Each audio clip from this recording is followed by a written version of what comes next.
The new KVH TracPhone V30 aims to make marine satellite broadband more accessible and affordable than ever before.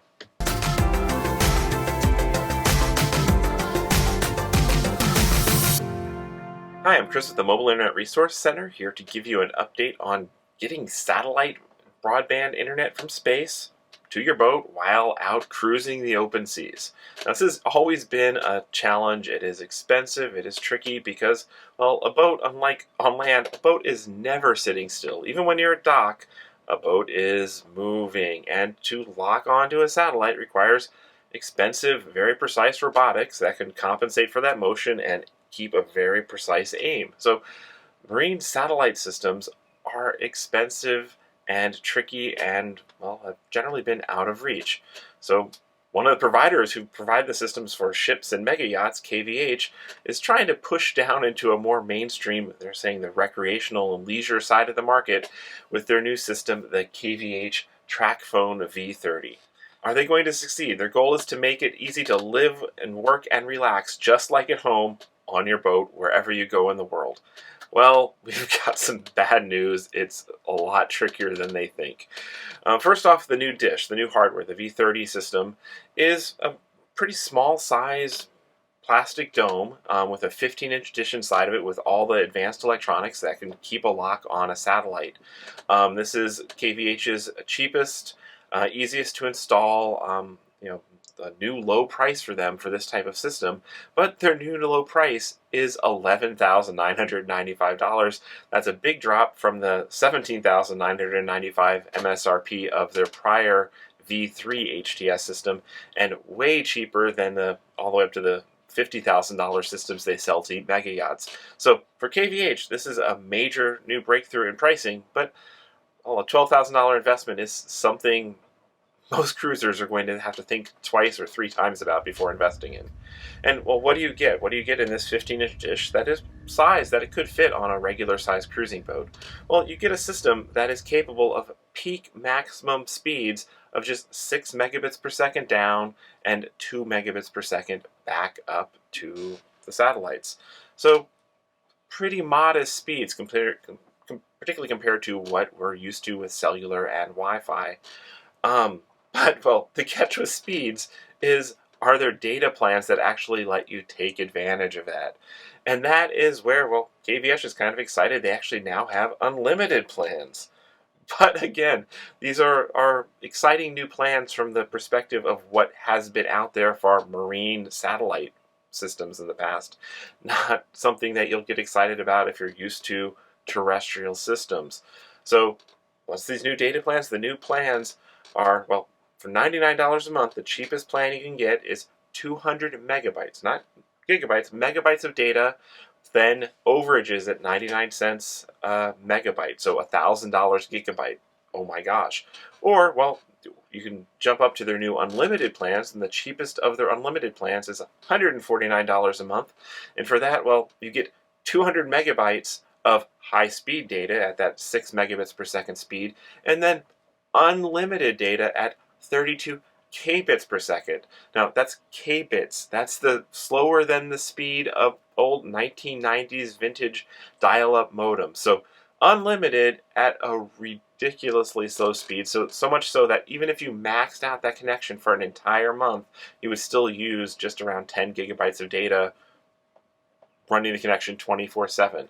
Now, you can pay for higher tiers of data, higher tiers of access, all the way up to the highest plan for the new V30 antenna is $29.95 a month. So basically $3,000 a month. That gets you 10 gigabytes of high-speed data, and then unlimited data at 128 kbits. So really still way back in the dial-up era of speeds, unlimited data at that speed for the remainder of the month, $3,000.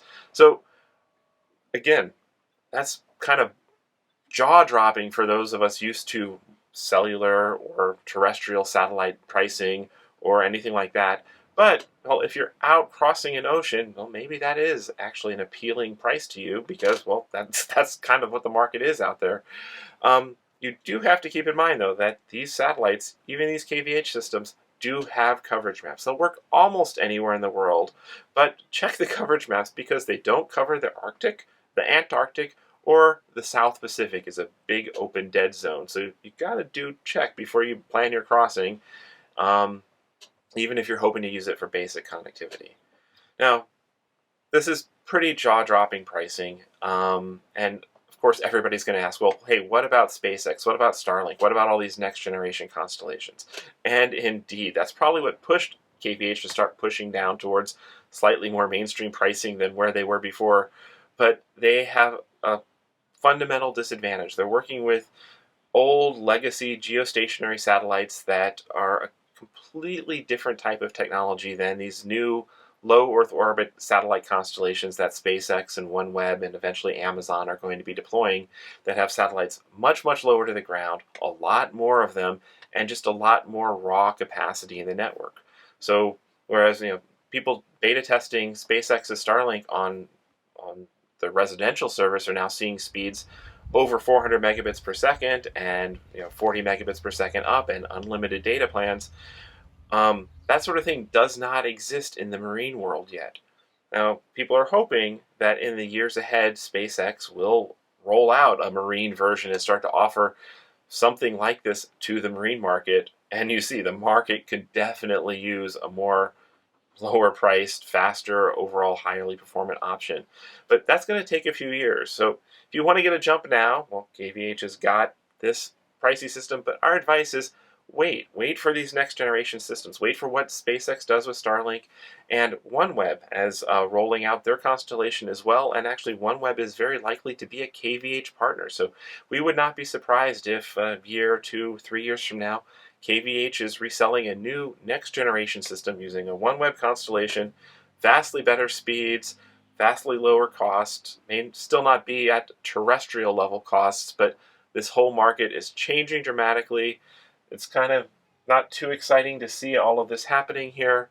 So don't invest in this now is our advice. If you do need basic connectivity out at sea and you do want to have that, some safety and being connected wherever you go, just basic satellite communicators like this Garmin InReach or a few other systems like that give you you're not going to surf the web with this, but they'll give you basic text messaging, tracking GPS coordinates, calling for help, things like that, at much more cheaper hardware and much, much more accessible data plans. So if you don't need something at 128 bits per second, well, you can go with something that gives you just 140 characters at a time. So that's kind of an update on the latest in satellite broadband, and we will keep you updated on everything else new that comes along. These videos are brought to you by our premium members, our mobile internet aficionados. They make it possible for us to track this news and create these videos. If you like this video, please give it a thumbs up, leave a comment, subscribe to our channel, or better yet, consider becoming a member yourself.